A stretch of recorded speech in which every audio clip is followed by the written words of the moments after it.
What is up, everybody? Welcome back to another episode of the BassmastHER Podcast. I am coming to you live from the Tundra studio today, and we have Kristine Fischer here today, Anastasia Patterson, and if you haven't noticed already, the wonderful Lisa Talmadge. Give her a round of applause. Thank you. Thank you. No, thank you for being here today. We've really been looking forward to having you on as a guest. We were chatting a little bit before we started the recording, and I know I hate to speak for the gals, but I know that to all of us that we are just really inspired to see you in your position, and you're just the perfect guest to have on our podcast. So thank you so much for taking some time to chat with us today. No, I appreciate you inviting me on and being part of this. It's actually pretty exciting for me. Oh, well, thank you. I know it really made my day. I'm new to this whole podcast thing, but when I heard that you had tuned into a few episodes and really enjoyed them, that meant a lot to us. So we appreciate it. And I guess I just want to start. I'd hope everyone tuning in knows exactly who you are, but if you don't mind just giving us a little introduction of, who you are, where you're from, like your upbringing, how you got into fishing, just all that fun stuff. Because I'm excited to learn more about you too. Well, my name is Lisa Talmadge, and I'm currently the Bassmaster Elite Series tournament director. My story, just probably like you, all of you ladies here, is when I was younger, I was just, immersed into fishing with my dad and my brother, and we were always at the lake, either boating, fishing, doing something like that. And then so it was just kind of ingrained in me. Just that was just normal to be on a boat or even just be on the bank just fishing. And so I grew up outdoors. Let's see it. Then I mean it just continued on. I wish there was like high school fishing back in the day. I would have loved to have been in doing something like that, or college with my brother, being a team, because that's my favorite, is just to have a team partner on a boat. So I did a lot of that. And then I joined a back then it was called the Federation Nation, and I joined a club. And then I just and I was there was maybe one other girl during that time, and just enjoyed that. And then from there, I just loved being part of it. And after fishing, I would go and help, you know whatever it was doing with the computers or weighing, or doing something. So I loved being part of that. And then I became a teacher, so I was a teacher for several years, and I just love being in the whole fishing industry. So then I applied at Bass, and I got a job at Bass. And so I'm from originally from Albuquerque, New Mexico. So when I got a job at Bass, I had to move. I had to move to Montgomery, Alabama, and this was back in '04.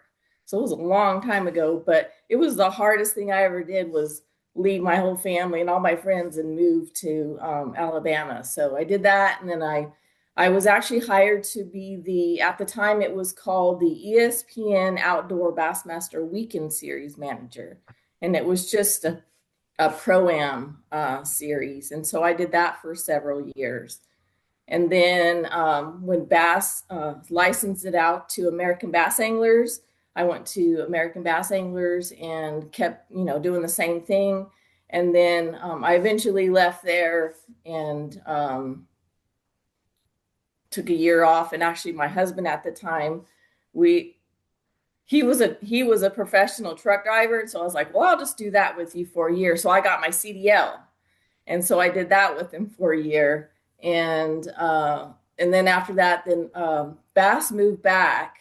I think ESPN sold Bass, and they moved back to Alabama to because they had moved from Montgomery to Florida and then back to Alabama in Birmingham. And I don't know if you guys know John Stewart and Trip Weldon. They had called me and asked me to come back.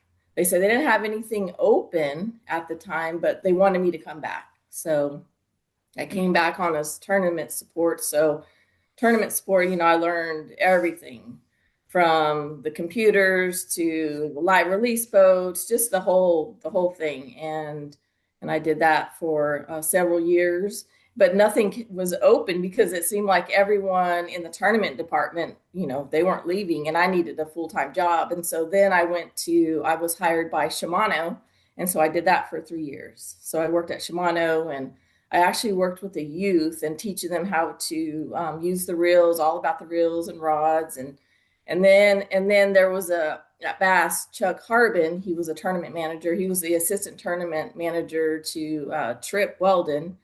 Well, he retired, and so Trip called me and he says, "I want you back, and I want you to be helping me, and basically be my assistant tournament director at the elites." And so, working for Bass is what I always wanted to do. So I was back, and so here I am. And then I worked a Trip for a couple years, and then he retired, and then I moved up to the director position. So a lot of That is years, so but awesome. like compact. Yeah. So yeah. Yeah, you earned your spot. That's for sure. That Yes. is so really cool. And I think that's such a good testament. We talk a lot on this podcast about how many opportunities there are for women in this industry. Like it can seem very male dominated or intimidating, but whether you want to be on the front deck of a boat or, I mean, Hmm. you're the tournament director. It's so cool. There's so many opportunities, and there's so many gals that we love working with some of our sponsors or at Bass. There's so many opportunities. So it's just really cool. I didn't know so much about your story and how you wound up where you are today. So that's awesome. Well, I'll tell you, when I first got that weekend series job, when I moved to Montgomery, I went to a tournament just to watch. And I was standing there. So before I left, I said, I'm giving myself 6 months. I'm not going to move, across the United States to then just say, give it a month and say I don't like it and then go back. Well, I Hmm. told myself I'm giving it 6 months. So I went to my first tournament, and Chris Bowes was an open at the time. And I went there, and there was an issue with, I think it was like Swindle, Timmy Horton, and there was a couple other guys that were behind the stage. And I was watching and just trying to learn and take it all in. And I was just like, oh my gosh, what did I get myself into? I was like, I need to go home. But, I stuck it out, and, here I am. That is so cool. I was actually that was one of my questions with I'm sure that it's just second nature to you now, but I was gonna ask if you ever like do get nervous walking out onto that stage or when Mercer puts a mic in front of you. Are you just so used to that? Because I know when I went out on stage just for opens, I like black out every time and get really nervous. No, actually, I mean, I do. I always get nervous. I always get nervous when I have to speak because I'm not a speaker. I'm in front of everyone. That's one of my least favorite things to do. Or when I have to do angler meetings, that's it's not my one of my strengths. So I know I always feel a little bit insecure about it. So yeah, I always get nervous, definitely. Well, I'd disagree. I'd say you do a great job at it, but maybe it's not one of your favorite things to do. But Right, right. you fool That us. You do a great job. Yeah, that and having to disqualify an angler, that's Yeah. that's my second least favorite too. Yeah. And that's the That hard can't be part easy. is that, Lisa, being a tournament director, it's a really thankless job and it's a really selfless job. And I know a lot of I have a lot of friends that are tournament directors and have been, and I've known you for a long time and just, it is not an easy thing and you probably don't hear thank you a lot. And there are some things that I know, it's kind of like the referee, no matter what you do, sometimes somebody's going to be mad at you or think you did the wrong thing. I'm just curious, what are some of the lessons that you've learned in this or some of the qualities that you have to possess to be able to get out there, put your best foot forward and just do the best job you can and stay positive through all of it? Well, the thing is, I've learned that I cannot make everybody happy. All I can do is do what I feel is the right thing for everybody. And then you can't have favorites. Everyone is treated exactly the same, no matter who they are. Yeah, Absolutely. Yeah. yeah, that's solid. Hmm. I also think, Lisa, you have to give yourself some grace because like seeing you. Sometimes I know like obviously it's nerve-wracking, but whenever I see you, you always have so much like poise and confidence, 9 out of 10, maybe 99% of the time. So you do a really good job of kind of hiding that that's one of your kind of things that you're not as confident in. Because I like remember seeing you multiple times on the stage and just being like, it is so cool that Lisa is the tournament director for the Bassmaster Elite Series. And it's also really cool for you to just say how you just kept getting called back to Bass like over and over and over again. And that's like you truly are living like the life you were called to. So that's really awesome. Absolutely. Yeah, it's just I've always just been where, you just keep working hard, you keep working hard. And so it was noticed. And they just wanted me back because I was there to, I take pride in what I do, and I just want to do the right thing and just do a good job. So I think a lot of times, even not just with fishing, but with tournaments in general, people don't realize like how much goes into it before, during, and after. Like they just see you on the stage and think that's all that you do. So can you kind of tell us a little bit more about what you do if you feel comfortable to do that? sure. So Eric Lopez, he actually goes out to the communities and finds, the places we're going. But we sit down as, so Eric, myself, and Chris Bose will sit down and we kind of talk about what lakes we should go to and what time of the year. And so once that's set, then, I'll work with the host on, all the planning for what I call behind the house, like the tournament side of it.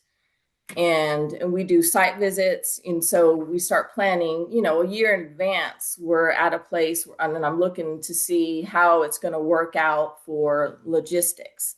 So we get that plan. So, it's a constant working with our hosts. And then we're planning just all the little things. Like we have to have the ambassadors, which are formerly known as marshals, planning with them, planning, getting all the volunteers. And I know, Anastasia, I know you've been volunteers. So, I get a volunteer coordinator and they help me get the volunteers. And then it's just like all the little tiny logistics, ice and all those little things that go into building a tournament. So we do all that planning for all the 9 elites. And then also for the classic, I do all the planning stuff behind the scenes for like the boatyard. So all that planning, and then we get on site. Then again, behind house, I handle all the the rules, the anglers, the ambassadors, the volunteers, just the running of the event. And then also, a lot of people don't really know this, but that year that I did the professional driving, I learned all about CDLs and DOT requirements. So I actually handle all of our CDL, all the CDL stuff that goes into that, and our drivers and our CDL equipment, like the tournament trailers and stuff. So I have a really busy job. I'm like, Yeah. It never ends. It never ends. So people think when we're done with the last tournament, it's like, we're just like going home and that's it. But we call it silly season because there's so much to do before the next season starts. And trying to if there's any rules, like throughout the year, like when we come across a rule that we think maybe needs to be tweaked or something, I take notes in my phone. And then so after the last tournament, we sit down and we go over how can we make this rule better, or what can we do. And then also now we're working with the Board of Anglers to help with these rules as well. So it's a lot, but I love it.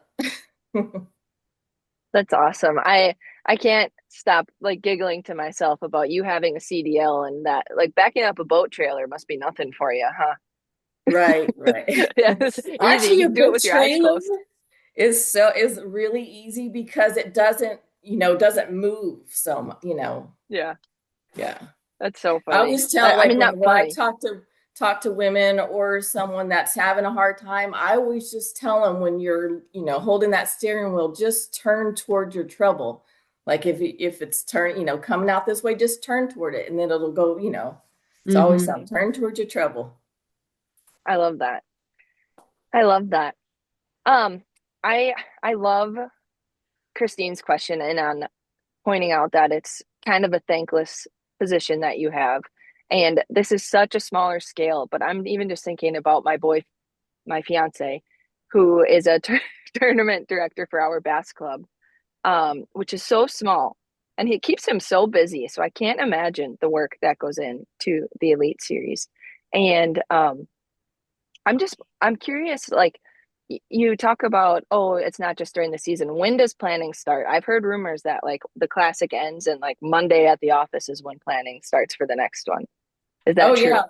Yes, that is absolutely true. Like we're back in the office and we're meeting about how can we make it better. And the best thing to do is when you leave an event, it's fresh on your mind. So you start talking about, okay, how can we make this better? This was too long, or this shouldn't have happened. And yes, so it absolutely starts right away. Definitely. That's so cool. That's so cool. And how often maybe tweaks to a tournament or rules, if you don't mind me asking, how much of that is internal feedback versus, maybe meeting with the board or comments or from the public? Is it a good mix of like things that you guys notice internally and feedback that you get, if that question makes sense? I'm not sure what you mean. Like, is a lot of, if you're going to make a tweak, is it a lot? Are you Does a lot of that listening to the come from general feedback? public, like all the keyboard warriors? How big of a role, I think that's what Maggie's asking, like how big of a role does the public perception or public opinion, or even the angler board? Like, do you have to kind of have this healthy balance of, are you listening to what the public saying versus the anglers versus what you guys feel is best for the organization? Is that kind of what?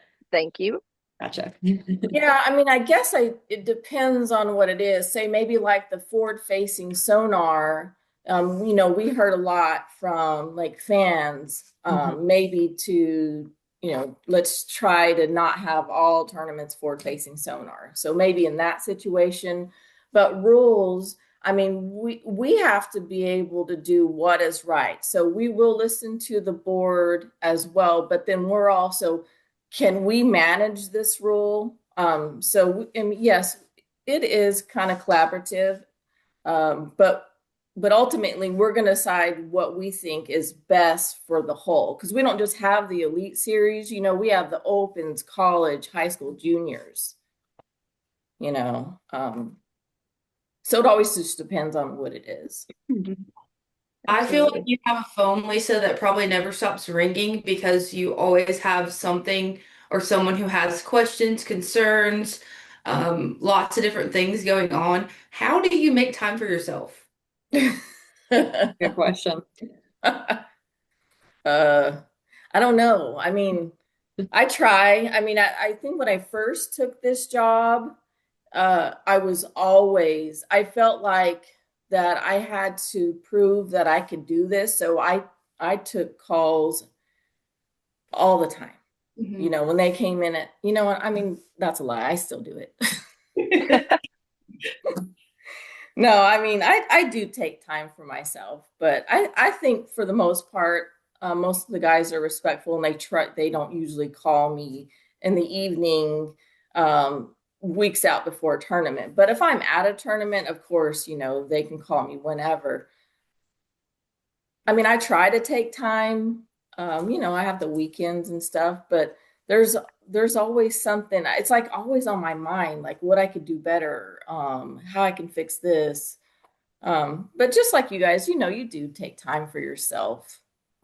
But yes, this phone, like, right. I mean, I already just got a text from an angler asking a question. So, I mean, it does happen. Yeah. How many calls on average do you think you get while they're out on the water during a tournament? Oh, during a tournament, say with questions, on a competition day, I could get 5 to 10. Okay. Yeah, just questions, just like this happened. Am I allowed to do this or whatever? I want to touch on something you said in your last answer when you were saying I wanted to prove that I could do this. Can you tell me a little bit or tell us a little bit more about that? Was that because you're kind of a rarity? You are a female in this male dominated thing? Is that kind of where that was going? Yes, yes, because I mean, you all understand that for a woman to be in a male dominated a field, and never having a lady in this position, you have to gain the angler's respect. Mhm. So yes, so I had to do everything in my power to prove that I could do this.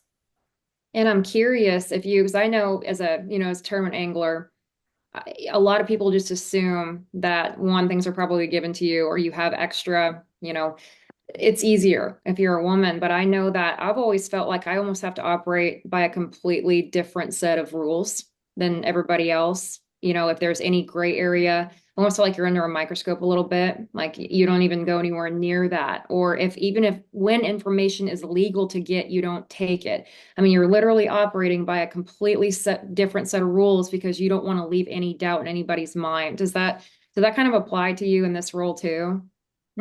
For sure. Yeah, definitely. Yeah.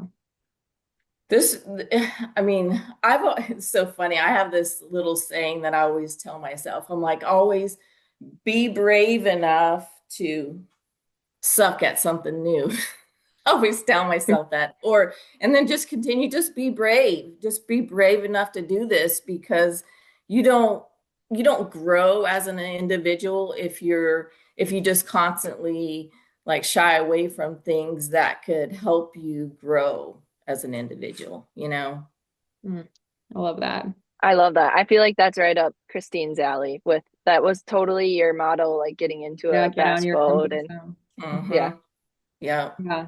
And you do. It does. That's awesome. So I love hearing you say that, Lisa. And that kind of brings me to a question that I have. It's a little bit off the wall, but I feel like for our BassmastHER podcast, it might be in line. Because I know all of us here, like we love getting gals into fishing. Maggie and Annie and I, like we love to see it. We love seeing it at our seminars. I think, I definitely a little bit on the side, I want to see more women getting into the competition side, and we don't see it a lot. And I wondered, I have my theories on this, and I've been asked, I just asked the question a lot, but I wanted to know your perspective because you spend a lot of time with the professional anglers around this lifestyle. And I wanted to know, what is it? Why do you think we haven't seen more women jump up to the next level of competition? I know we've talked about this. It's really hard. I mean, I think for one, women, get married.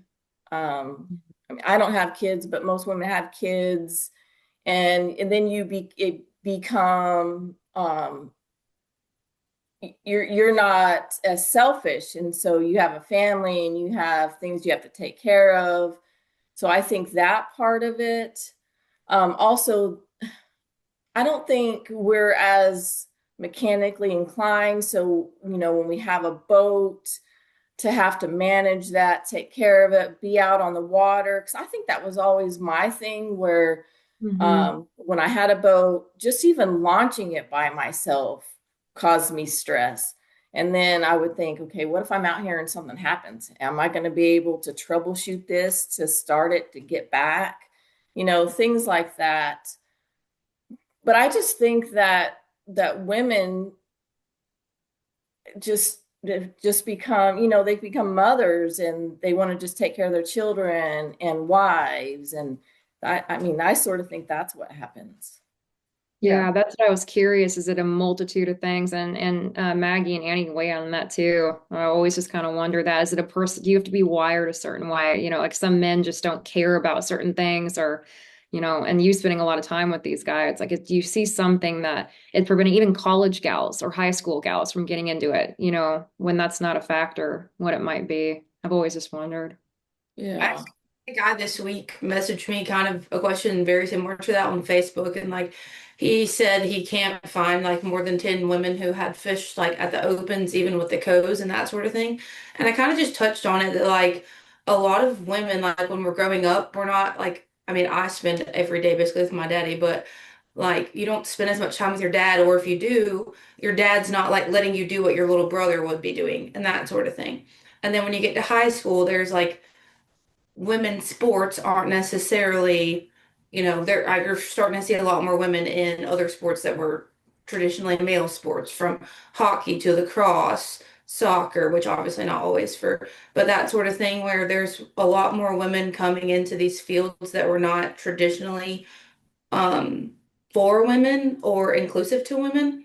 And then even like our new Bassmaster, Kylie, is a great example of like women who learn later in life how to do these male-dominated sports, or like fall in love and find that passion for it later in life. And then I had a lady tell me that she's like 55 and wants to fish the opens, but she thinks that it's too late because it's only for young guns.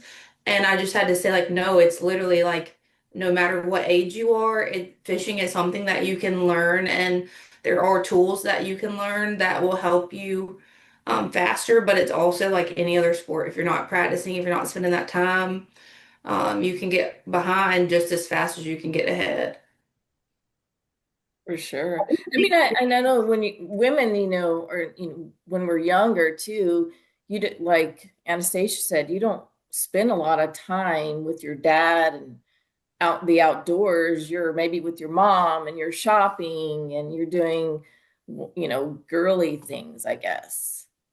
Mm-hmm. I mean, yeah, like you're holding the flashlight for your dad. You're not in the car with him, like changing the carburetor for the most part. Like, but there are plenty of, tradesmen that learn that at a really, really young age. So I think that's also, it's a hard thing, but if we're as women showing up, especially like Lisa being on the stage, us fishing these tournaments, I think that really helps, like, not necessarily set a standard, but show other women that like they are capable of doing what we do and doing it better. And like we're four people, so of course we all have different um ways that we do that, and it's going to look different. I tell Kristine this all the time, but I'm so excited for the woman who like fishes the opens and is pregnant and is out there doing it and showing people that, and then like raises a family um while fishing these tournaments. I just can't wait to like see that woman and the stories that that will tell and the strength that will show.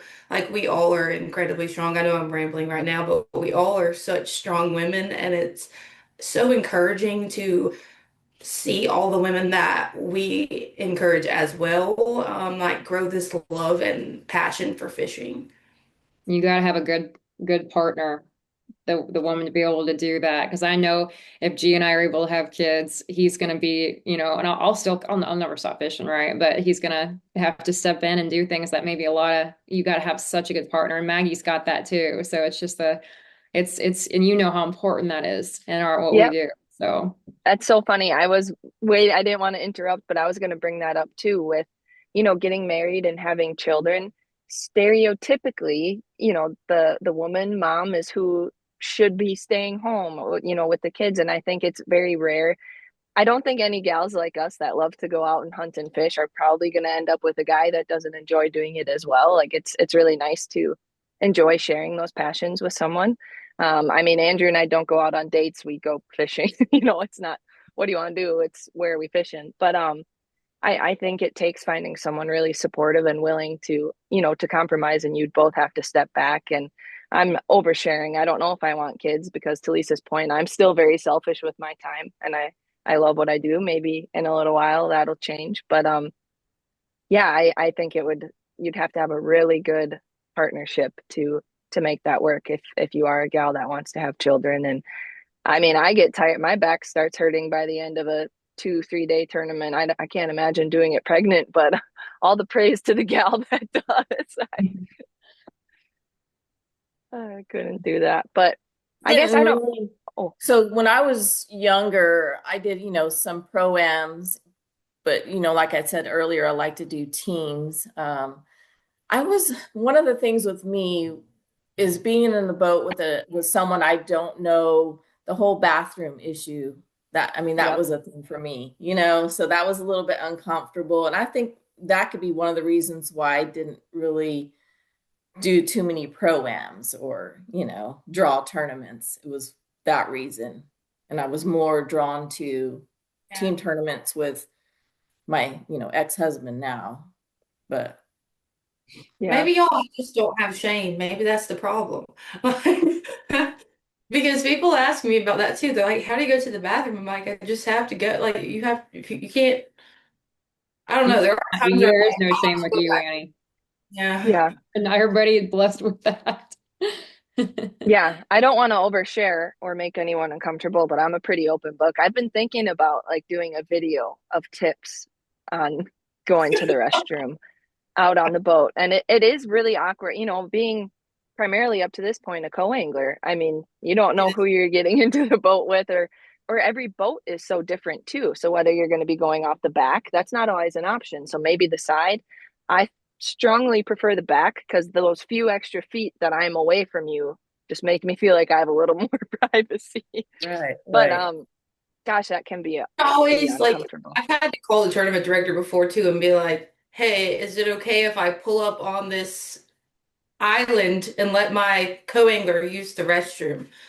And a lot of times they're like laughing, like you're calling me for this, but you really like Kristine said, I always want to make sure that it's like cut and dry what's going on. So even I remember there was a really big tournament that I fished um in DC area, and I literally ran all the way back to the ramp so the guy could go to the restroom because he was not comfortable at all. Like he was No. like he could not go no matter where I was taking him. So it's like, I'll take you back.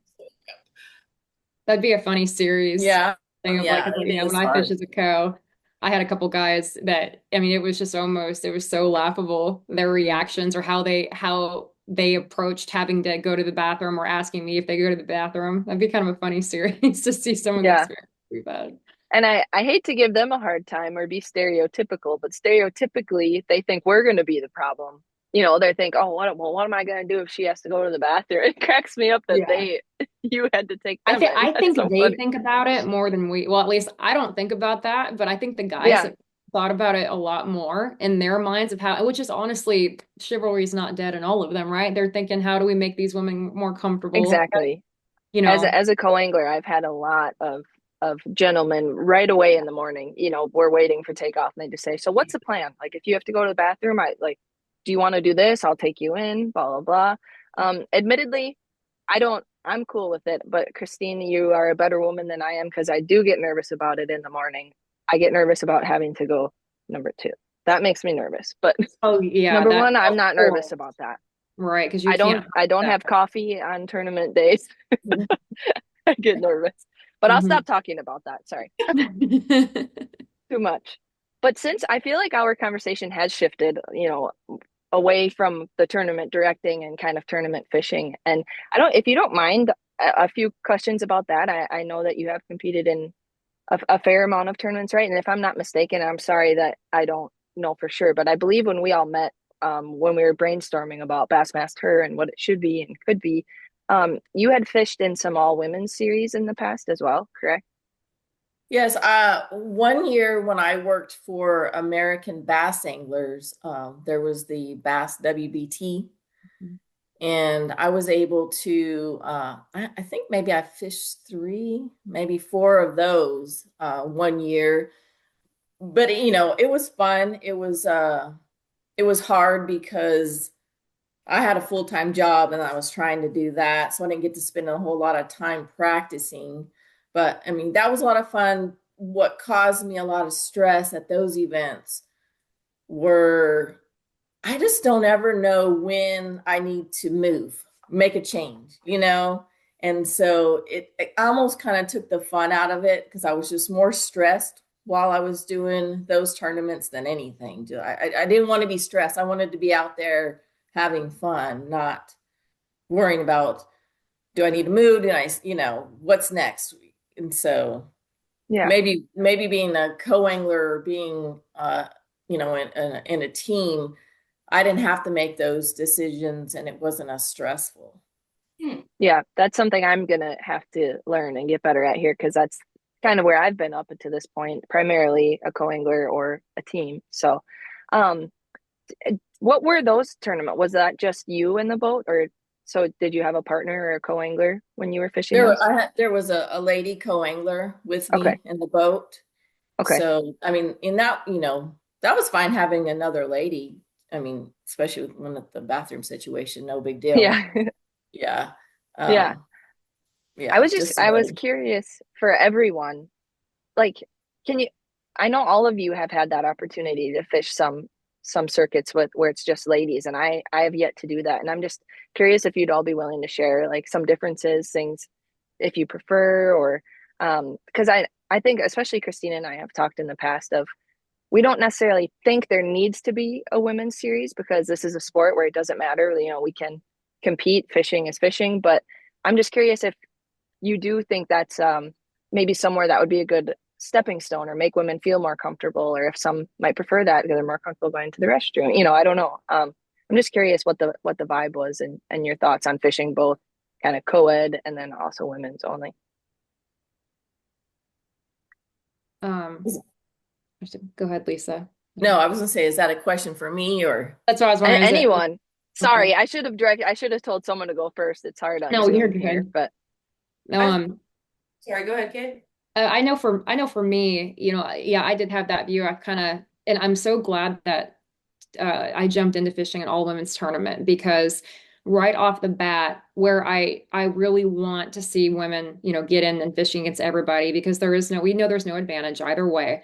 But what I learned from fishing those all women tournaments was that it was a place for women to gain their confidence and to learn and to be able to ask questions when they're not intimidated, which is something that, you know, I had years and years ago. I kind of had this perception that, you know, I wasn't intimidated to ask these questions, but I took for granted the fact that I've grown up with all men. I worked in male dominated fields since I was 17 years old and worked at an archery shop. And so just kind of became accustomed to those challenges and didn't understand that that might be really difficult for other women.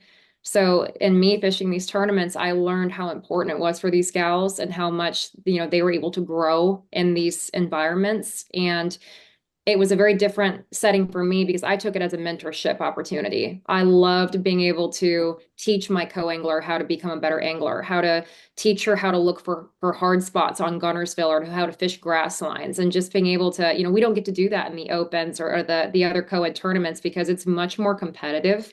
And I don't want to say the women's tournaments aren't competitive, but I love doing that as that mentorship role and just being able to see these women, you know, because they're not too scared to ask questions and they're not too proud to learn from somebody. You know, the guys sometimes can be a little proud to take advice, but I loved that from my perspective, and that's kind of what I saw. But I'd love to hear what y'all think too. I'm kind of in the same boat as Kristine. Like I obviously have been in a lot of situations where I'm the only woman but my whole life. And so it's kind of like mundane to me that like, oh, you're a girl doing this. Like it hasn't made that big of a difference. Um, but I actually right now I'm in the process of starting like a women's fishing club here in South Carolina. And it's because I have so many people reach out to me all the time that are women who do have boats or they are co-anglers, but they have that same thing Kristine's talking about. There's that confidence is lacking for them to take the next step. And there's not like a necessarily a grassroots tournament. It's like, I mean, I live on Santee Cooper. A Thursday night tournament is competitive. A Saturday night tournament is competitive. A Sunday afternoon derby, and it's like you're seeing these people, but there are like women's like Latanya, which I know y'all have met her through different events that have gone out and bought the boat and learned and taken the risk, and the risk has been worth the reward. But for everyone, they don't have that same experience. That not everyone can go day dot and just jump into the opens or jump into these tournaments. So I'm think that even when I fished like the LBAA, the one tournament I fished, that I learned so much in just a few short week about just how differently every person has a different experience in fishing, but that even different women feel differently depending on what you fish at home or who you fished with. And I'm sure there's men that feel that way too. I would say it's a double-edged sword, right? There's no better thing than getting to fish and see lots of women. Last year at the first open where Kristine and I worked together for, I saw Kara Posma across just her ponytail. I didn't even get to wave at her, and I was like, "There's another woman doing this," and it just like gave me like a you go girl sort of thing. Their hug. Like, Right. Literally. And then like I didn't even know her name. And for the like 2 or 3 days, we would just wave at each other down the lake or something. And it just was like almost like a God wink of like, okay, there's someone else in this, like there's another in the fire with you, sort of thing. Um, but whenever, like if I go fish my club derby, I don't look and see, oh, there's 20 women here. I'm like, there's 19 other people I'm competing with. So that just is kind of the mindset that I have is you could get beat by a second grader, you can get beat by an 85-year-old. That's just kind of the nature of the beast. mhm. I love that. So Lisa, was there anything you preferred about, fishing against men or all women or?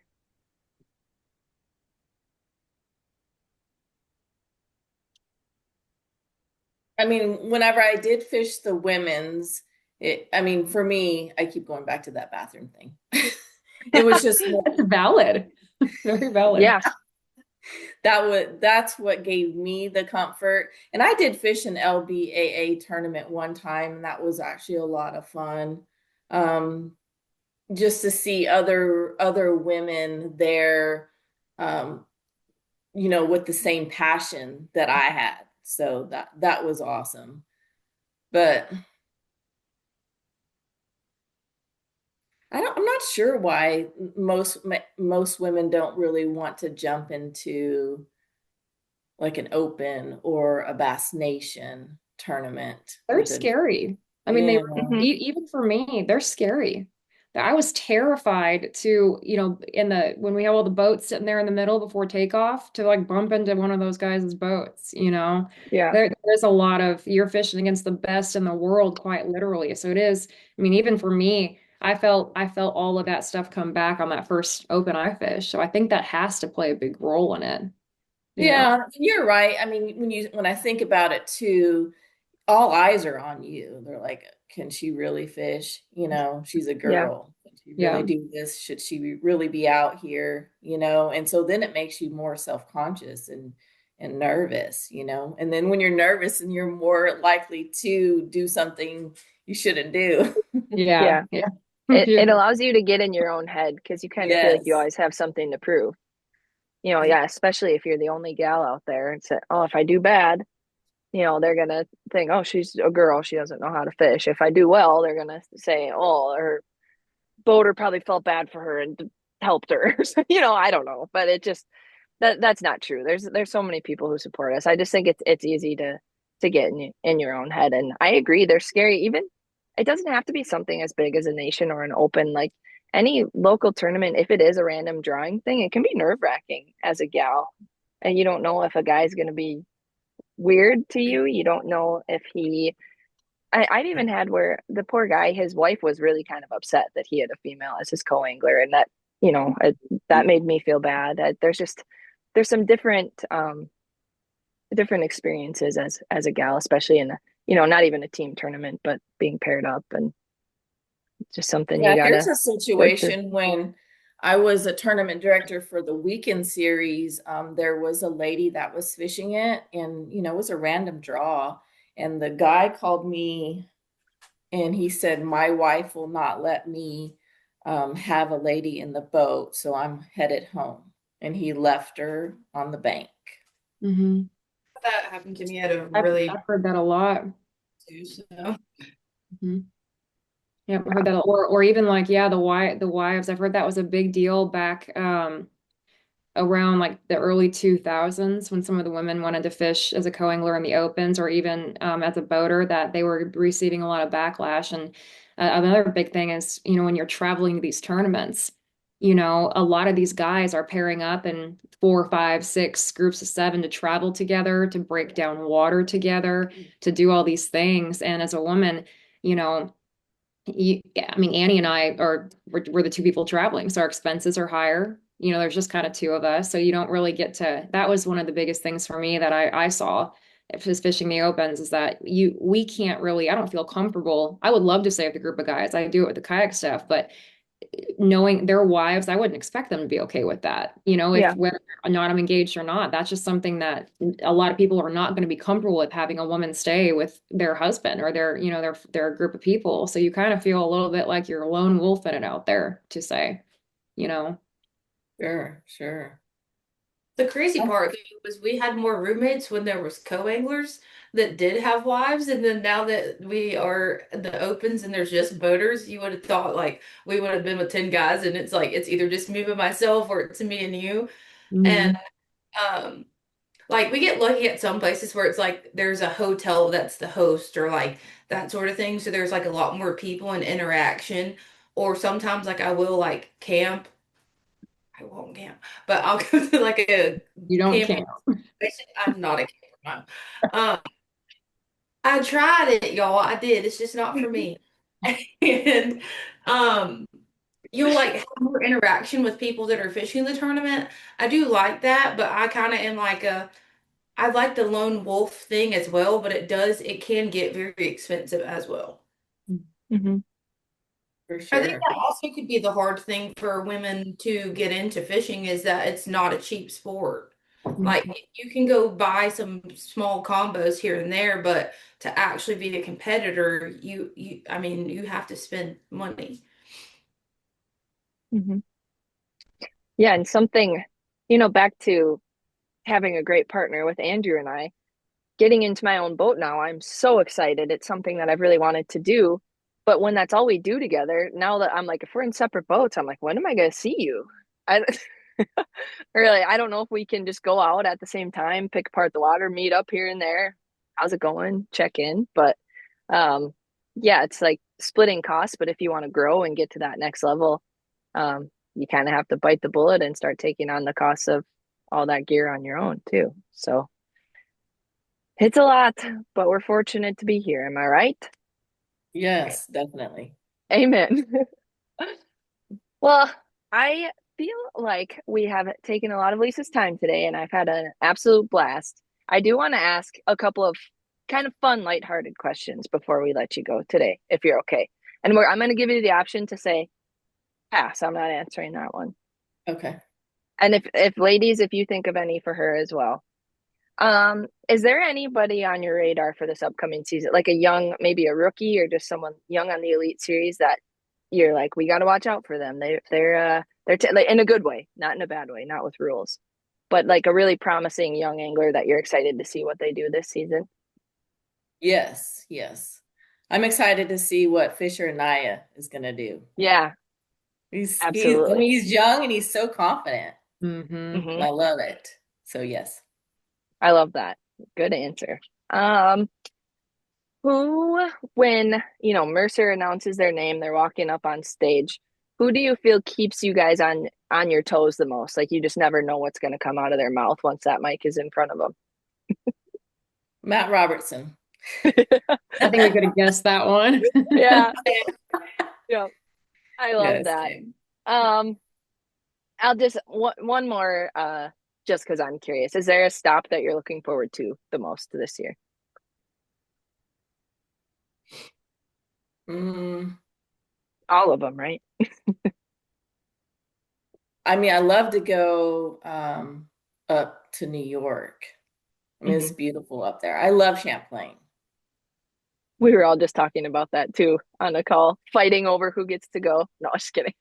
Yeah, I was yeah. like, put me in there. Yeah. I think you're most excited to go to Santee Cooper, Lisa. Oh yeah, for sure. There's going to be some century belts there for sure. All right, ladies, any other fun questions for Lisa before we let her go? Hmm. Put in everyone on the spot. Well, I think hypothetically, say you're going to get married, would you rather have Mark Zona or Dave Mercer ordain your wedding? Be the officiant? Be the officiant. Yeah. Well, Kristine, I'm taking whichever one you don't. Okay. I would take Dave Mercer. And His why? enthusiasm, just because Tired brain. he's so animated. I love it. Yeah. I already know I'd get my feelings hurt. I'd start walking down the aisle and he'd go, "Giant bride." I'd start crying. That's hilarious. Oh, that's so funny. Well, I love Lisa, thank working you with so Jay. much. Oh yeah, I was gonna ask you about that as well, but we're professional yappers over here. So, Yeah, yeah. but He's I fun to always work love with. being around him. Oh Mhm. Yeah. yeah. Well, Lisa, thank you so much. I know we've all really enjoyed learning more about, what got you where you are today, and I know everyone tuning in has as well. And we're so excited for the Elite Series that is coming up so quick. I can't wait, and we'll definitely see you on some of the stops and just really appreciate you and the influence that you have and the inspiration that you are to us and so many gals out there. You're a trailblazer, and we are thankful for you. No, and I appreciate you having me on. But one last question for y'all. What stops will I see you at? All of them. No, a lot. Let's see. Where are we going? Admittedly, we're kind of dividing and conquering this year. Oh, okay. Because we did bring Kylie Short on as an ambassador as well. Mhm. Um, you'll see her on a lot of podcasts coming up here too. Um, I know there's a gosh, lot of where? conflicts with the opens. So Yeah. the elite schedule on certain Hmm. days where Annie and I have practice or we're competing. That was kind of bummed to see that, the seminar. So I'm hoping to make New York, but I'm looking at flights out of where I'll be in Wisconsin, out of Madison and out of Green Bay. And I don't know if you've looked into that already, Maggie, but there really aren't any to up to New York. I mean, it's Do been you remember me having that issue last year? yeah, like there's Yeah. there's really not any flights. I mean, No. it's so I'm like, holy cow, I gotta figure you have to fly into airport about 4 hours away, is Hmm. what I found Yeah, so far. you have to find that boutique airline and then hope that They don't you do the can. flights anymore. What? They only do them Tuesdays and Wednesdays, not Thursday, Friday, Sunday, Monday. So I'm like, Yeah. holy smoke. So yeah, we'll have to reconvene on that. Well, Kristine, you and I have a long road trip ahead. Yep. Great. But if you are coming to a Bassmaster event, I don't know if it's okay to go ahead and announce it, but Well, I'm sure I do that think this is currently a rough draft, I think too. Yeah, I So think we should probably put the I'm pause nervous to until we share have it. yeah. but you could definitely find us at the Classic Mm-hmm. Yep. and Toyota Owners. That's right. Yep. There's going to be a And few then more though. And obviously we'll be seeing you a lot. I'm going to see you at Santee. I'm see you at Murray. Going to see you in New York. I'm going to see Well, you. definitely this year I'll stop by the BassmastHER workshops and be a student so I can learn some well, techniques from you I ladies. thought of I'm so I'm a little bit rusty. Since I mean I sold my boat about a couple years ago, so I haven't really spent a whole lot of time on the water. So I need to get a boat again and get back out there. But I need to come visit y'all and then be a student. You're well, I don't know. always You welcome. said at Shimano that you were teaching the youth with combos, and so I don't. You might have to come teach with us. I think it's just Mm-hmm. like riding a That's what I bike. You're think. not That's rusty. been years ago. That doesn't matter. We'd be happy to have you help. Yeah. Yeah, and get out on the water. I know I need to get back out on the water. That's one thing that I haven't done in a while. So Maybe we could get you to get on the water with us. Yeah, that's yes. what I'm saying. Hmm. Awesome. I need to I get love back it. after it. Instead of, running tournaments too, I need to get back out there and fishing and, doing that part of it again. I love it. I Yeah. love it. Thank you so Well, much for having me on. I Lisa, really enjoyed thanks for it. being here, Lisa. It's been Lisa, awesome. we can't tell you how much we appreciate you. Thank you so much. And like you said, we'll be seeing a lot of each other this year, and we can't wait. Yes. Thank you so much. Thank Absolutely. you, Lisa.